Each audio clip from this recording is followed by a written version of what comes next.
আপনাদের এই মাঠে কি এছাড়া বড় মাঠ ছিল না এলাকায়? এইভাবে হয় না, মাহফিল নিয়েছে কি আসছে। আপনারা শুরু করেন, আমরা চলে গেল। আমাদের 3টা বছর জেলে রেখেছিল। কয়েকদিন আগে আমার এই মামলা পড়া ওরা ঠিসমিস করে দিয়েছে, একেবারে বেকসুর খালাস দিয়েছে। তাহলে আদালত থেকে প্রমাণ পেয়েছে যে আমি নির্দোষ, আমার কোনো দোষ নেই। কথা বলে না কেন? এই যে মোবাইলটাও 3 বছর পরে ফেরত দিল। তন্ন তন্ন করে খুঁজেছে, এটা গ্রামের বাড়ি থেকে শুরু করে একেবারে যেখানে থাকি, আমি আকিস গ্রুপে ছিলাম, প্রত্যেকটা জায়গা চুল চেরা বিশ্লেষণ করে এই 3টা বছরের পর মাত্র 5-6 দিন আগে আমাকে আদালত বলেছে আপনি মুক্ত, কোনো দোষ আপনার পেলাম না। আমি আদালতে মনে হয় বলতে গেলাম যে আমার নিয়ে আদালত, এই 3টা বছর তো আপনার কাছে আমার মামলা ছিল, এতদিন পর্যন্ত তো বললেন না যে না এ মামলার কোনো মাল ম্যাটারেস নেই, কি দেখে বিচার করব, এখন বলছেন কেন? উনি এটাই বলতো যে হুজুর কিচ্ছু করার নেই, আমার হাত বাঁধা। কি বাধা বলেন বলেন? এদেশের 1628টা চেয়ার আছে, এই চেয়ার না, 1628টা চেয়ারের 1627টা চেয়ারে হাত বাঁধা ছিল, শুধু একটা চেয়ারের হাত খোলা ছিল। যারা এই কাজ করেছেন আমরা এখন আহ্বান জানাবো, বাংলাদেশ যেহেতু দ্বিতীয়বার স্বাধীন হয়েছে, 1700-র উপরে জীবন দিয়েছে ছাত্র আর ছাত্রীরা, সুতরাং এই স্বাধীন দেশে আমরা আর কারো হাত বাঁধা দেখতে চাই না। দেশে যত হাত বাঁধা আছে সব যেন আমার এই বিচারপতির মতো খুলে যায়। প্রত্যেকেই যদি স্বাধীনভাবে হাত খোলা কাজ করতে পারে, 1,10,000-এর উপরে এখন মামলার আসামি জেলখানায় আছে। দুনিয়ার সব কাজ বাদ দিয়ে দল মত নির্বিশেষে আল্লাহর কোরআনের মহব্বতে বাড়ি থেকে পর্যন্ত যিনি নিয়ে আসলেন, আমরা খুশি হয়ে বলছি আলহামদুলিল্লাহ, রব্বানা লাকাল হামদ হামদান কাসীরান তাইয়্যিবান মুবারাকান ফীহি, ইয়া রাব্বি লাকাল হামদু কামা ইয়ানবাগি লিজালালি ওয়াজহিকা ওয়া আসীমি সুলতানিক। বিশ্বনবী জানিয়েছেন, এক সাহাবী এই দোয়াটা পড়ছিলেন নামাজের পরে। নবীজি ডাক দিয়ে বললেন, সাহাবী আমি নবী, তুমি নবী না, আমি যা দেখতে পাই তুমি তা দেখতে পাও না। তুমি যখন এই কথাগুলো বলছিলে নামাজে, আল্লাহর ফেরেশতারা দেখলাম তোমার জীবনের নেকি লেখার জন্য প্রতিযোগিতা করছে, কে কত বেশি নেকি লিখতে পারে। আমরা যেহেতু এটা পড়লাম, এখন ফেরেশতাদের কাজ হবে আমাদের আমলনামায় তারা প্রতিযোগিতা করে নেকি লেখা আরম্ভ করবে ইনশাআল্লাহ। এত আওয়াজ কানে আসলে আমার তো জানা কথা ভুলে যাবে। সাদা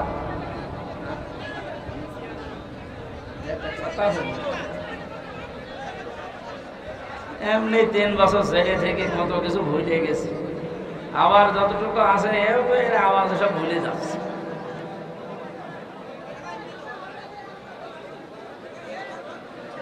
আপনাদের এই মাঠে কি এছাড়া বড় মাঠ ছিল না এলাকায়? এইভাবে হয় না, মাহফিল নিয়েছে কি আসছে।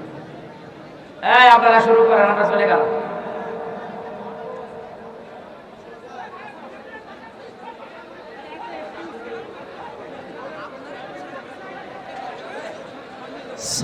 সুবহানাল্লাহ আলহামদুলিল্লাহ লা ইলাহা ইল্লাল্লাহ। আওয়াজ লাগবে আমার কানে আরো।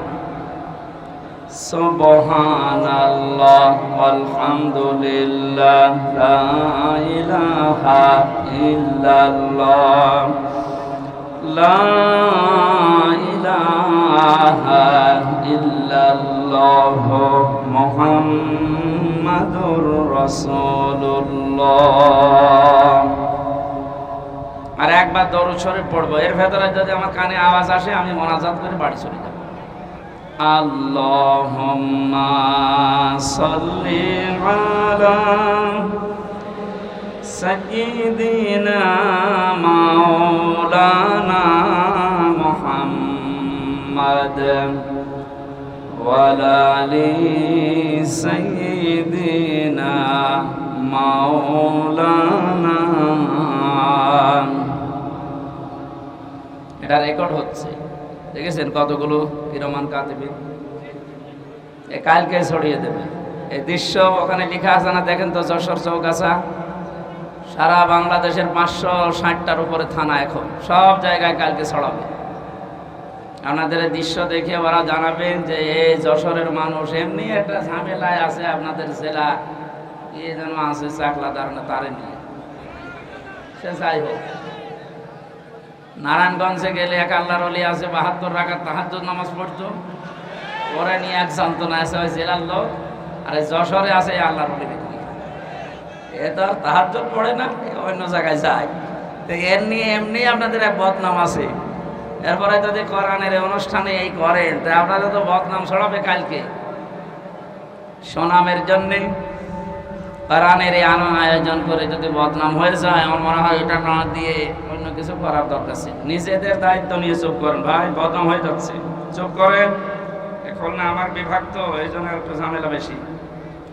আমরা সারা জীবন রংপুর বিভাগের মানুষদেরকে একটা নাম বলি, মফিজ। এটা যেন বাদ দিয়ে না, এটা কেটে দিয়ে। ওরা মফিজ হলেও ভালো, নরম সরম, উদার আছে। আলা ভোলা গাড়িতে হরেন দেয়, তাকিয়ে দেখে যে হরেন কে দিস, সাইড দেবে তো, এই কারণে ওদেরকে মফিজ বলে। এ তো ওরা গরিব মানুষ তো, রংপুর বিভাগের মানুষেরা। ওরা নবীজির হাদিস অনুযায়ী অন্যান্য বিভাগের চাইতে 500 বছর আগে জান্নাতে যাবে। ধনীদের চাইতে গরিবরা কত বছর আগে জান্নাতে যাবে? তোদের আর একটা সমস্যা আছে, ওটা বিড়ি বেশি খায়। আমাদের বিভাগে তৈরি হয় এটা আর খায় ওরা।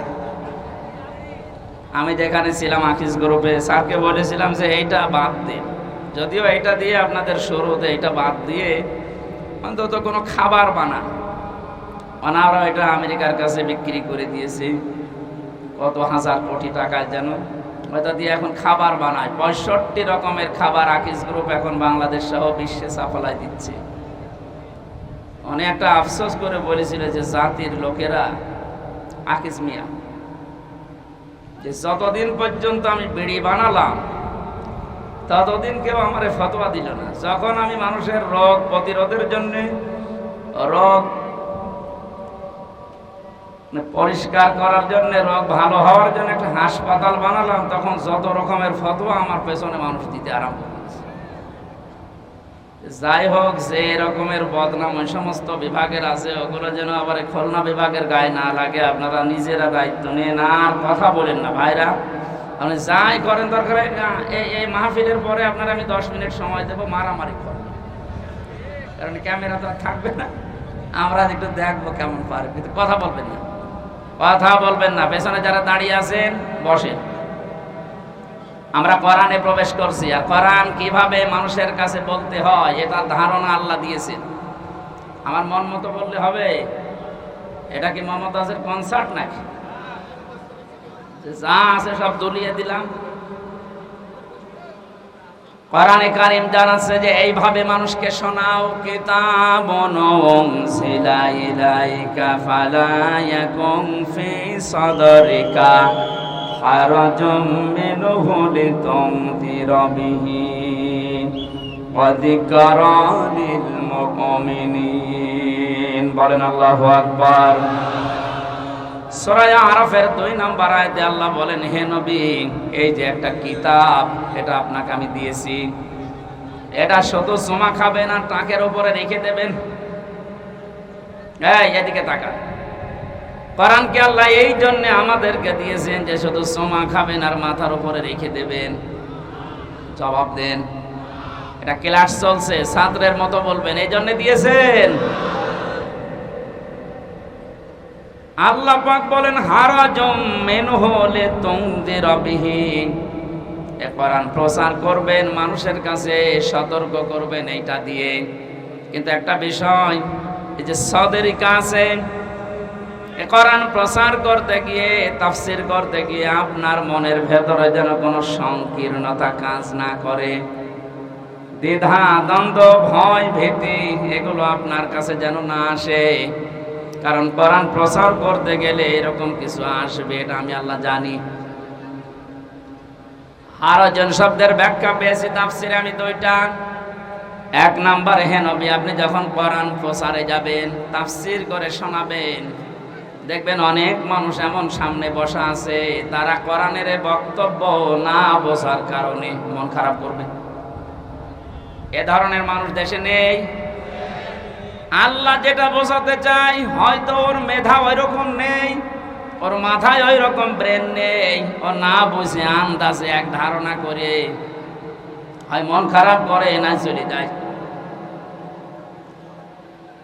দ্বিতীয় নম্বরে, আবহমান কাল থেকে এই পৃথিবীতে এমন এমন নিয়ম নীতি ইসলাম মনে করে মানুষ পালন করছে, যেটা আসলে ইসলামে নেই। আপনি যখন কোরআনের ব্যাখ্যা করতে যাবেন, ওইগুলো তো টিকবে না, ওগুলো সব বাদ চলে যাবে। এতদিন যারা ইবাদত মনে করে ওইটা পালন করছে, জীবনেও তারা আপনার কথা শুনবে না, আন্দাজে তখন আপনার প্রতি খারাপ ধারণা করবে। তখন বলবে এরা আল্লাহর ওলি মানে না, এরা পীর বুজুর্গ মানে না। কোরআনে কারিমে আল্লাহ আয়াতের পরে এই জন্যই এই শব্দগুলো এরপরে লাগিয়েছেন, ইত্তাবিউ মা উনজিলা ইলাইকুম মির রাব্বিকুম ওয়া লা তাত্তাবিউ মিন দুনিহি আউলিয়া ক্বালিলাম মা তাযাক্কারুন। ইত্তাবিউ বহু বচন দিয়েছেন আল্লাহ। ও যশোরবাসী, এ বাংলাদেশে যারা একামতে দিনের দায়িত্ব পালন করে, এ মানুষগুলো এই বিশ্বাস নিয়েই একামতের দিনের রাস্তায় এসেছে যে এই দায়িত্ব পালন করতে গিয়ে যত সময় যাবে আমি জান্নাতের দিকে এগিয়ে যাব। এটা অন্তত যারা করছে, তারা যদি নাও করে, আমি করি ব্যক্তিগতভাবে, দিন কায়েমের জন্য একামতে দিনের দায়িত্ব পালন করতে যে সময়টুকু অর্থ যা কিছু ব্যয় হবে, আমার মেধা যোগ্যতা বক্তৃতা সব আমাকে জান্নাতের দিকে এগিয়ে নেবে। এই জন্য একামতে দিনের দায়িত্ব পালন করছেন যারা, নিজেকে ছোট মনে করবেন না, হীনমন্যতায় ভুগবেন না। আমি গ্যারান্টি দিয়ে যেতে পারি, আপনাকে আল্লাহ কোনো দিন জাহান্নামে দেবে না। কারণ দিন কায়েম করার জন্য যারা চেষ্টা চালায়, ওদের আর যাই করুক আল্লাহ জাহান্নামে দেবে না। এটা তো আমি বানালাম। আল্লাহ পাক বলেন, হাল আদুল্লুকুম আলা তিজারাতিন তুনজিকুম মিন আযাবিন আলীম। ওহে যারা ঈমানের দাবি করো, আমি কি আমার একটা ব্যবসার কথা বলে দেব, যেটা করলে তোমাদেরকে জাহান্নামের আগুনে যাওয়া লাগবে না, যন্ত্রণাদায়ক আযাব থেকে আল্লাহ তোমাদের বাঁচিয়ে দেবে। এই ব্যবসার কথা বলতে গিয়ে আল্লাহ যে সমস্ত জিনিসের নাম দিয়েছেন, তার 3 নাম্বার এইটা। এই পৃথিবীতে আল্লাহর দিন কায়েমের জন্য যারা জান আর মাল দিয়ে চেষ্টা চালায়, আল্লাহ পাক বলেন যালিকুম খায়রুল লাকুম, এইটাই ভালো কাজ। আমি আজকে 500টা ভালো কাজের ব্যাখ্যা করার জন্য বাঘারপাড়ার খাসুরাতে বসেছিলাম, কিন্তু ওদের সময় কভার করেনি। একটা মাত্র ভালো কাজের ব্যাখ্যা ওখানে দিয়েছে। আল্লাহ যে আহসানু আমালার কথা জানিয়েছেন, যে আমি ভালো কাজ তোমাদের কাছ থেকে দেখতে চাই। পৃথিবীতে আল্লাহর দৃষ্টিতে যত ভালো কাজ আছে, তার 1 নাম্বার কাজ হচ্ছে আনাকিমুদ্দিন, দিন কায়েম করা।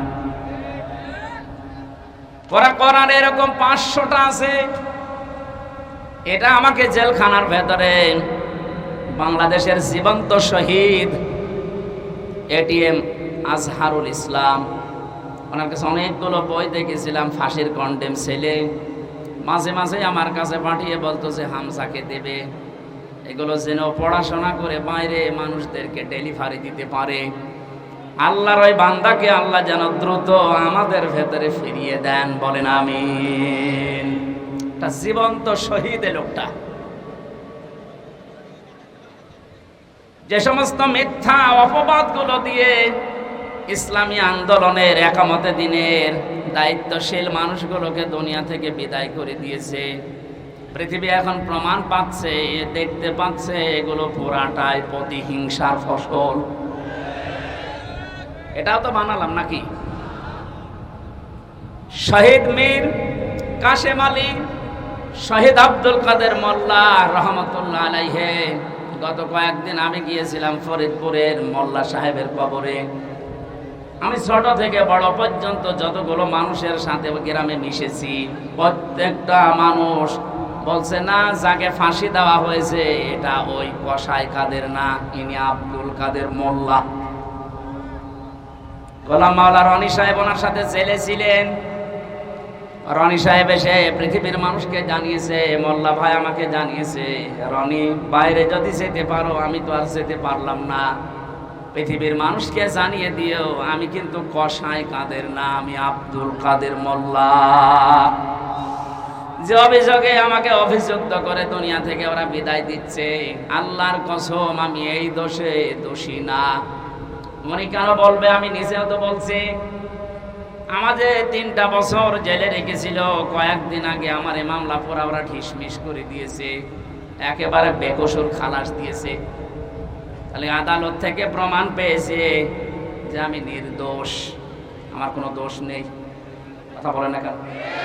এইটা মোবাইলটাও 3 বছর পরে ফেরত দিল। তন্ন তন্ন করে খুঁজেছে, এটা গ্রামের বাড়ি থেকে শুরু করে একেবারে যেখানে থাকি, আমি আকিস গ্রুপে ছিলাম, প্রত্যেকটা জায়গা চুল চেরা বিশ্লেষণ করে এই 3টা বছরের পর মাত্র 5-6 দিন আগে আমাকে আদালত বলেছে আপনি মুক্ত, কোনো দোষ আপনার পেলাম না।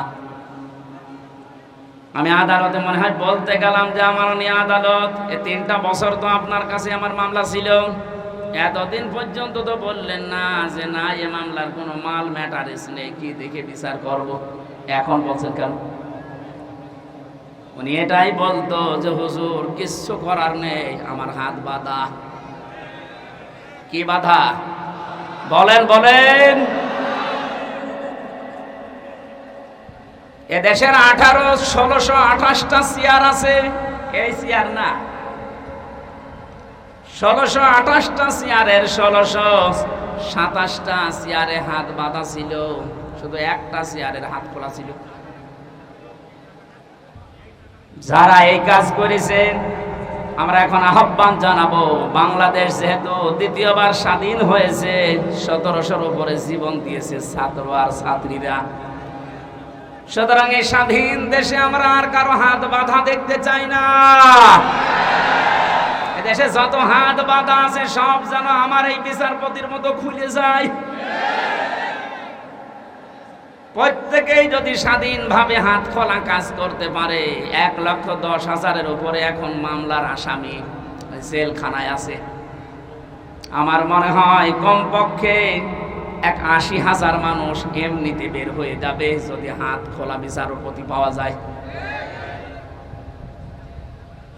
আমি আশা করছি 3টা বছর আমাকে যেভাবে করেছিল, একামতে দিনের দায়িত্বে যারা ছিলেন আমার মনে হয় তাদেরকেও এইভাবে করেছিল।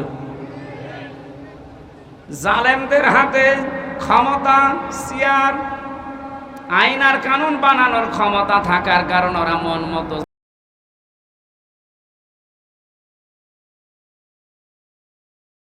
প্রকাশ্য শিরক এবং বেদাত যারা করে এরা বাদ দিয়ে অন্তত আল্লাহ একজন আছে, কেবলাকে কেবলা বলে মানে,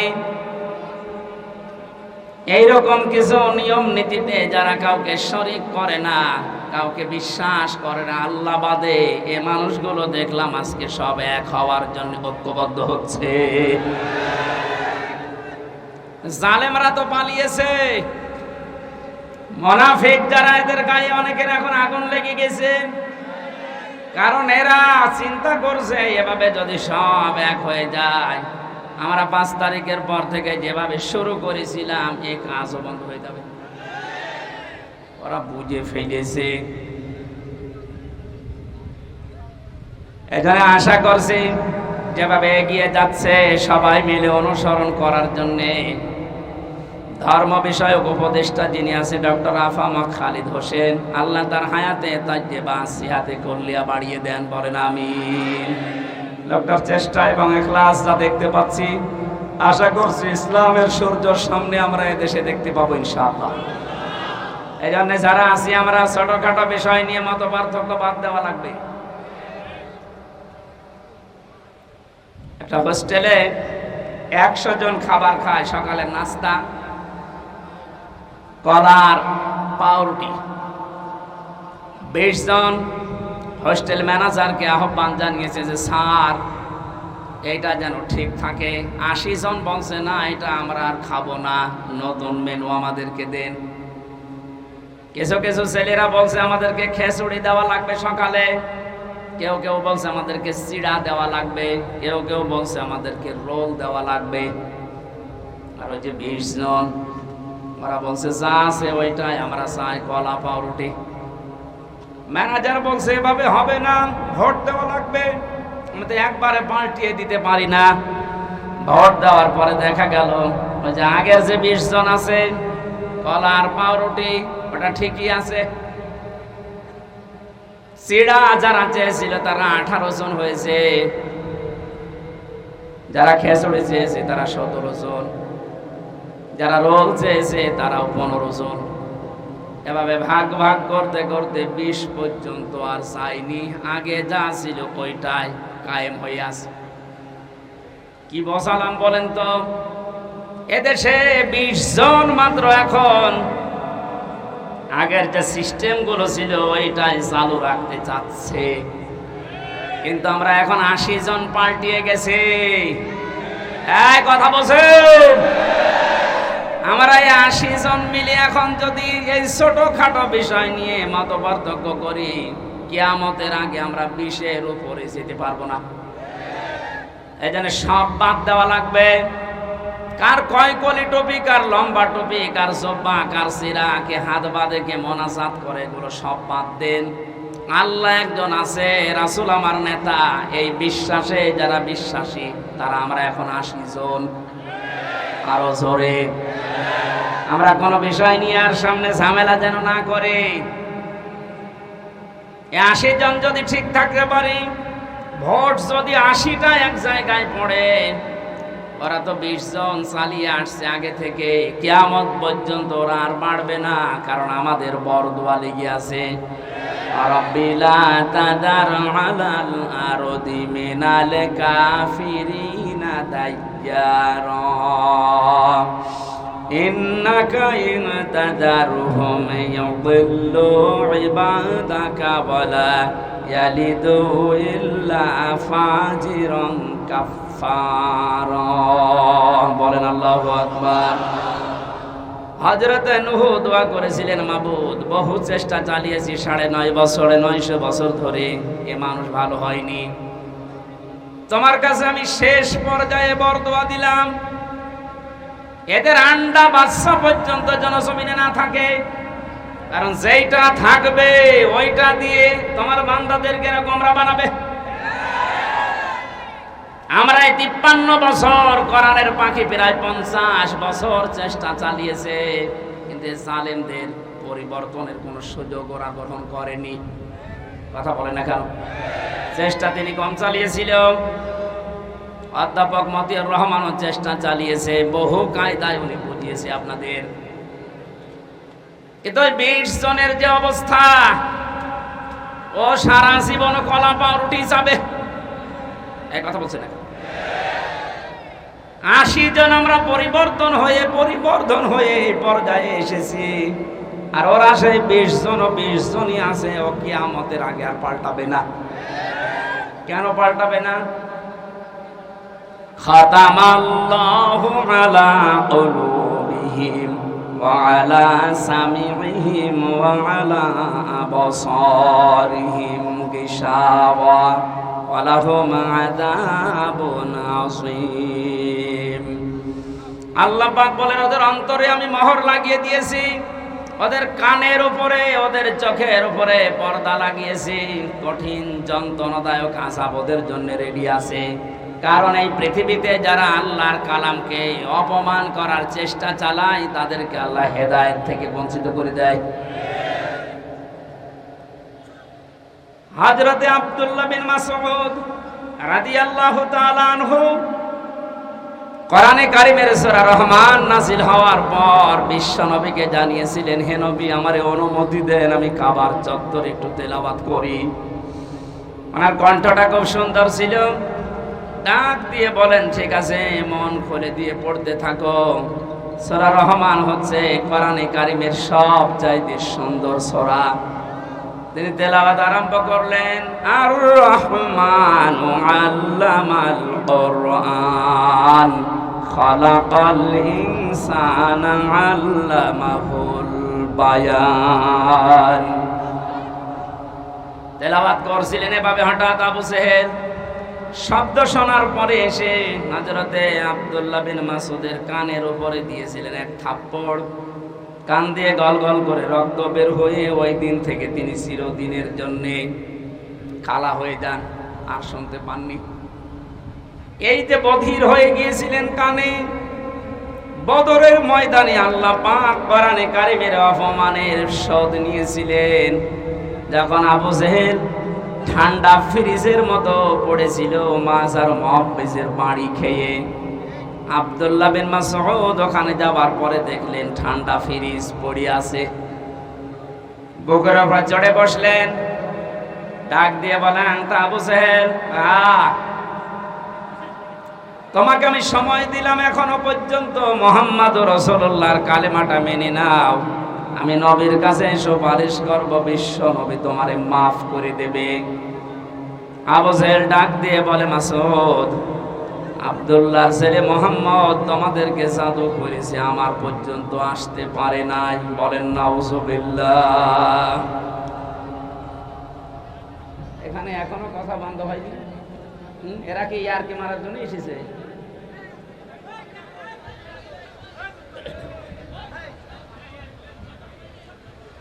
আমার ভাইরা, হযরত আব্দুল্লাহ বিন মাসউদ দৌড় দিলেন নবীজির রওজার কাছে। তাবর ভেতরে দেখেন বিশ্ব নবী মুহাম্মদুর রাসূলুল্লাহ হাত তুলে মোনাজাতে লিপ্ত আছে। তিনি দেখলেন মোনাজাত যখন চলছে, আমি আরেকবার যাই। ওই যে যারা পড়ে আছে এখনো মরে নাই, ওদের ভেতরে গিয়ে দেখলেন আবু জেহেল এখনো খাবি খাচ্ছে। ডাক দিয়ে বলে, তোরে সময় দিয়েছিলাম, আরেকবার দিলাম, বল। ও আবার একই কথা জানিয়েছে। তিনি আরেকবার ঘোড়া দিয়ে এসে বললেন, বল। এবার আরেকটু বাড়িয়ে বলেছে, আব্দুল্লাহর পোলা মুহাম্মদ তোমাদেরকে জাদু করেছে, আমার পর্যন্ত আসতে পারে নাই। পরে আমি এখনো যদি পাই, এখনো টুকরা টুকরা করব। হযরত ইবনে মাসউদ বললেন, না, এতক্ষণ তোরে সময় দিয়েছিলাম, আমি আর সময় দিলাম না। তুই যখন মুহাম্মদুর রাসূলুল্লাহর উপরে এই দাবি তুললি, তোরে আমি শেষ করে দেব। তরবারি বের করে গলার ভেতরে লাগিয়েছেন। আবু জেহেল ডাক দিয়ে বলে, মাসউদ, কি করবি এখন? আলাদা করব। ওই সময় বলেছিল, আলাদা করবে কর, আমার গলাটা একটু বড় করে কাট, দেশের মানুষ যেন দেখে বোঝে যেটা নেতার মাথা। মরে যাচ্ছে, তাও তেজ কমছে না। আমার মনে হয় এই দেশে এই 5 তারিখের পরে অনেক আবু জেহেলকে আমরা এখনো পর্যন্ত দেখতে পেয়েছি, পাচ্ছে, মরে যাচ্ছে, তেজ কমছে না। খাতামাল্লাহু আলা কুলুবিহিম, আল্লাহ কলবের উপরে মেরে দিয়েছেন একেবারে মোহর। এর ভালো হওয়ার কোনো পরিবেশ নেই। ইবনে মাসউদ চিন্তা করলেন, এর মাথাটা যদি নবীজির তাবু পর্যন্ত নিয়ে যেতে পারি, নবী আমার জন্য দোয়া করবেন। তিনি মাথা ধরে টানলেন, 2 হাত দিয়ে দেখে নড়ে না। চিন্তা করলেন, মাথা এত ভারী হয়ে গেল কি করে? কাছে যে রশি ছিল, তরবারি দিয়ে কানের ছিদ্রি একটা, ওর ভেতরে বান্ধন দিয়ে তিনি টানতে আরম্ভ করলেন। দেখে না, নড়ে না। কি মাথায় এত ভারী হয়ে গেল কি করে?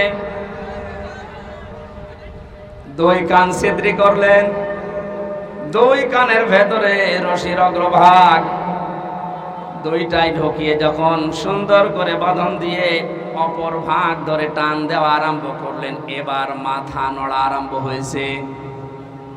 চিন্তা করেন, এতক্ষণ পর্যন্ত মাথা টান দিয়েছি, নড়ে না, এখন নড়ছে কোন কারণে?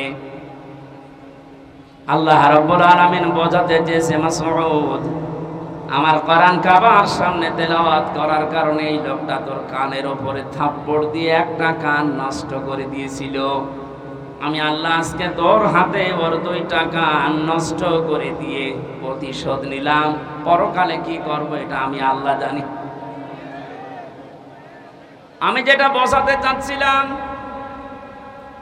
এই পৃথিবীর ময়দানে কোরআনে কারিমের গায়ে যারা হাত দেয়, অপমান করার চেষ্টা করে কোরআন কেন্দ্রিক কোনো বিষয়ের সাথে, আল্লাহ পাক কিন্তু দুনিয়াতে তাদের শাস্তি দিয়ে দেখিয়েছেন। কমেল্লাই মন্দিরে যারা দেবতার পায়ের কাছে কোরআনে কারিম রেখেছিলেন, আজ কিন্তু ধরা পড়ে যাচ্ছে।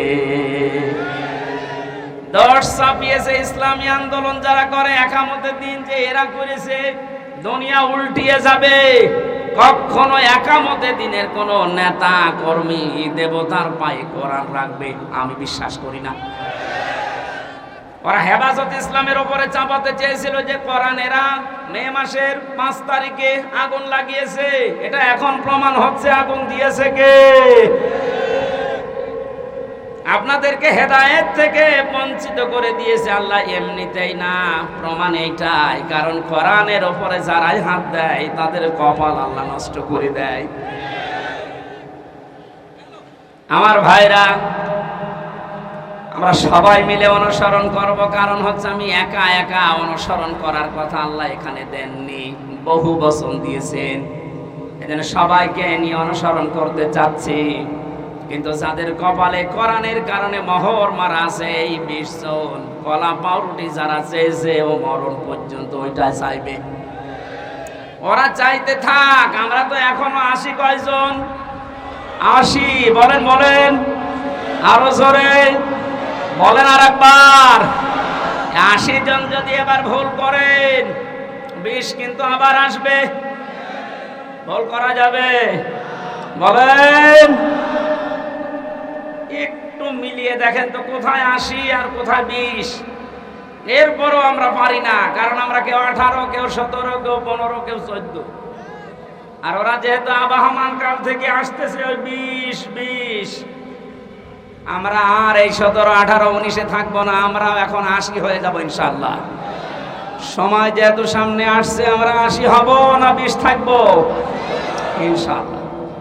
এটা করতে হলে সবাই মিলে আজ অনুসরণ করা লাগবে আল্লাহ যেটা দিয়েছে।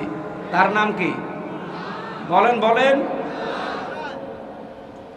আল্লাহ পাক আয়াতের পরবর্তীতে জানিয়েছেন, ওয়ালা তাত্তাবিউ মিন দুনিহি আউলিয়া। কোরআন বাদ দিয়ে পৃথিবীর কোন ওলি আল্লাহর অনুসরণ করার দরকার নেই। প্রশ্ন আসতে পারে, আল্লাহ কি তার ওলিদের বিরুদ্ধে? না। সূরা ইউনূসের 62 নম্বর আয়াত, 11 নম্বর পারার 15 নম্বর পৃষ্ঠার 1ম নম্বর লাইনে আছে, আলা ইন্না আউলিয়া আল্লাহি লা খাউফুন আলাইহিম ওয়ালা হুম ইয়াহজানুন। আল্লাহ পাক বলেন, কোনো ভয় নেই, কোনো চিন্তা নেই। আমার ওলি যারা, তাদের কোনো ভয় চিন্তা নেই। তাদেরকে সতর্ক করলাম, সুসংবাদ জানালাম, এদের ব্যাপারে তোমরা সাবধান থাকবা, এদের ভয় চিন্তা নেই। অথচ সূরা আরাফের 3 নম্বর আয়াতে বললেন কোনো অনুসরণ করার দরকার নেই। ওই আয়াতের সাথে আয়াতের কোনো মিল পাচ্ছি না। তাহলে আল্লাহর কথাও চাচা এরশাদের মতো সকালে একটা বিকালে একটা।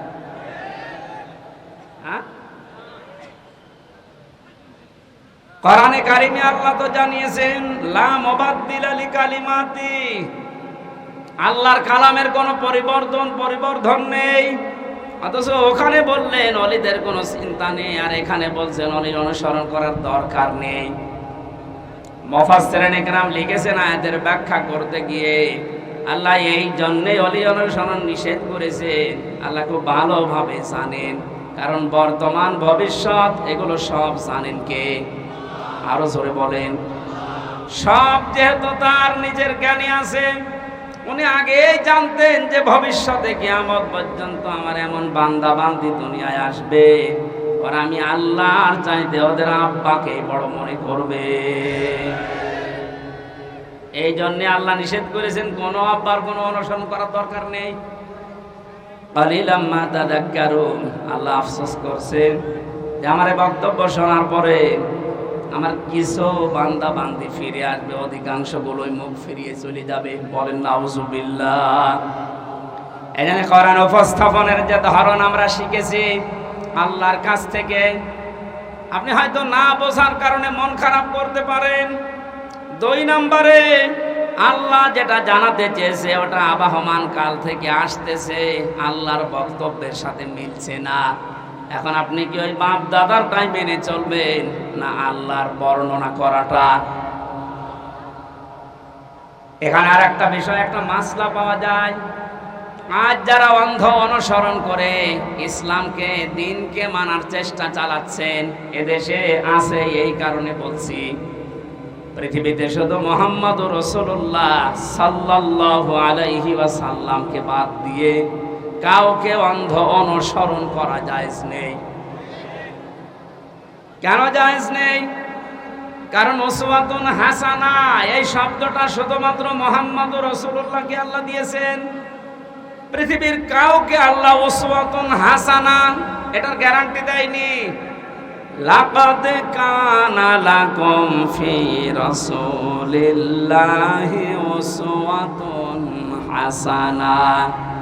অবশ্যই তোমাদের জন্য মহত্তম আদর্শ লুকিয়ে রেখেছি আমি আল্লাহ রাসূলুল্লাহর জীবনে। কার জীবনে? বলেন বলেন। আল্লাহকে এখানে বলতে পারতেন না যে আব্দুল্লাহ বিন মোহাম্মদ ইবনে আব্দুল্লাহ, তার জীবনের ভেতরে আমি লুকিয়ে রেখেছি। তার নাম তো আল্লাহ জানতেন, কেন তার নামটা এখানে উচ্চারণ না করে রাসূলুল্লাহ দিলেন? কারণ তিনি মুহাম্মদুর রাসূলুল্লাহ এই শব্দটা পেয়েছিলেন নবী হওয়ার পর থেকে।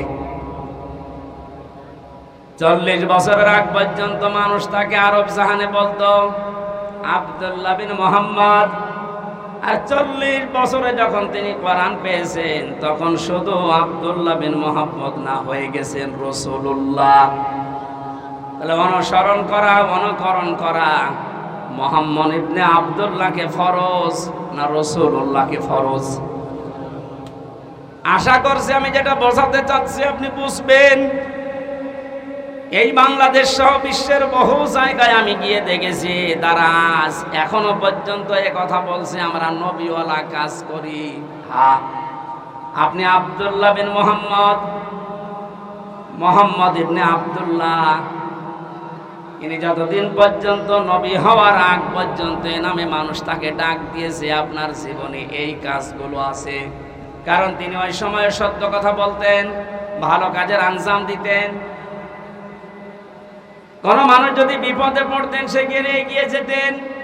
এই কাজগুলো মুহাম্মদ ইবনে আব্দুল্লাহর জীবনীতে আমরা সিরাত ইবনে হিশামে সিরাত বিশ্বকোষের ভেতর থেকে পেয়েছি।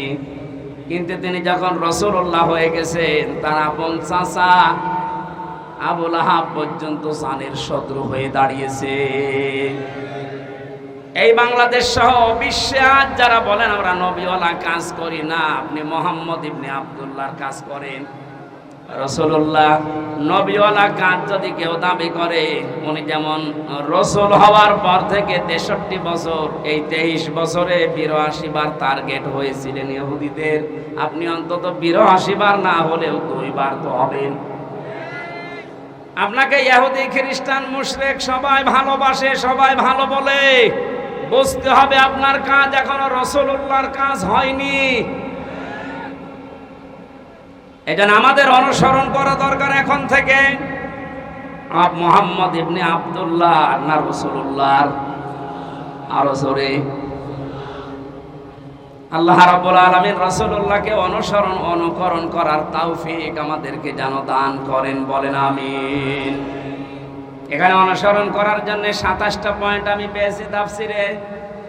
বিশ্ব নবীকে অনুসরণ করা লাগবে এই কারণে, কুল ইন কুনতুম তুহিব্বুনাল্লাহা ফাত্তাবিউনি ইউহিব্বুকুমুল্লাহ ইলা আখির আয়াত। সূরা আলে ইমরানের 31 নম্বর আয়াতে আল্লাহ জানিয়েছেন, হে নবী, মানুষকে আপনি কথা বলেন যদি আল্লাহকে ভালোবাসিয়ে দাবি তারা করে, তারা যেন আপনার অনুসরণ করে। শব্দের দিকে খেয়াল করেন, ফাত্তাবিউনি, আমার অনুসরণ করো। এখন এই অনুসরণটা মাস্ট বি, করাই লাগবে 1 থেকে 40 না 40 থেকে 63। এই সহজ কথাগুলো আপনি বুঝতে চান না, খালি ফতোয়াবাজি করেন কেন বলেন তো? 1 থেকে 40 বছর পর্যন্ত এই পৃথিবীতে কেউ যদি মুহাম্মদ ইবনে আব্দুল্লাহকে না মানে অনুসরণ না করে, সে জান্নাতে যাবে না। একটা হাদিস দেখান, কোরআনের একটা আয়াত বলেন। কিন্তু মুহাম্মদ ইবনে আব্দুল্লাহ থেকে যখন রাসূলুল্লাহ হয়ে গেছেন, আমরা সবাই এখানে জানি উনি রাসূল হয়েছিলেন কত বছর বয়সে? আরো জোরে বলেন। 40 থেকে 63, কত? এই 23 বছরের 1 সেকেন্ডও যদি কেউ না মানে সে কাফের। ফতোয়া নতুন করে বানানো লাগবে। আল্লাহর কোরআন জানিয়েছে রাসূলুল্লাহকে অনুসরণ করা মাস্ট বি, ফরজ। ওমা আতাকুমুর রাসূল, আল্লাহ কিন্তু ওমা আতাকুম মুহাম্মদ ইবনে আব্দুল্লাহ দেননি। শব্দগুলো একটু খেয়াল করে পড়তে পারেন না? ওমা আতাকুমুর রাসূল, তোমাদের কাছে রাসূল যা নিয়ে এসেছে, ফাখুযুহু, ওটা আঁকড়িয়ে ধরো। ওমা নাহাকুম আনহু ফান্তাহু, এটা আনহু মারজা রাসূলুল্লাহর দিকে। তোমাদেরকে রাসূলুল্লাহ যা নিষেধ করে ওইগুলো ছেড়ে দাও। আত্তাকুল্লাহ, আল্লাহকে ভয় করো। ইন্নাল্লাহা শাদীদুল ইকাব, অবশ্যই আল্লাহর আযাব বড় কঠিন। এবার আসেন তো আয়াতের মূল শিক্ষায়। বিশ্ব নবী মুহাম্মদুর রাসূলুল্লাহ আমরা সবাই স্বীকার করে নিচ্ছি যে উনি হয়েছিলেন 40 বছরে, না জন্মের পরেই? আরো জোরে বলেন। ওনাকে অনুসরণ করা লাগবে কি মুহাম্মদ ইবনে আব্দুল্লাহ হিসাবে না রাসূলুল্লাহ হিসাবে? রাসূলুল্লাহ হিসাবে অনুসরণ করলে এখানে ফাত্তাবিউনি দিয়েছেন। আল্লাহকে ভালোবাসিয়ে দাবি যদি করে থাকো, এখানে ইহুদি, খ্রিস্টান, বৌদ্ধ 4500 ধর্মের লোকেরা আছে। প্রত্যেকেই তার দেবতা বলেন, ভগবান বলেন, গড বলেন, যাই বলেন, সবাই কিন্তু বোঝাতে চায় কাকে? বলেন বলেন। কিছু রূপক জিনিস হয়তো তারা বানায়, কিন্তু আসল কিন্তু আল্লাহ। আপনি হিন্দুদের বিপদে পড়লে দেখবেন রূপক যে 12 মাসে 13 পূজা করে, 33 কোটি দেবতা ওদের, একটা রূপক পূর্ণ বিশ্বাস ওদের নেই। ওদের বিশ্বাসও একজন আছে। আমার তো অনুষ্ঠানগুলো ভারতে বেশি থাকতো আগে। 17, 18, 19 সালে আমি ভারতেই বেশি ছিলাম। দেখেছি ওই সমস্ত জায়গায় বিপদে পড়লে হিন্দু ড্রাইভার আমার যে চালিয়ে নিয়ে যেত কলকাতায়, ও বেটা হিন্দু মানুষ, ভগবানকে ডাকা বাদ দিয়ে বিপদে পড়লে, চরম বৃষ্টি যখন, তখন বলছে ওপরওয়ালা একজন আছে।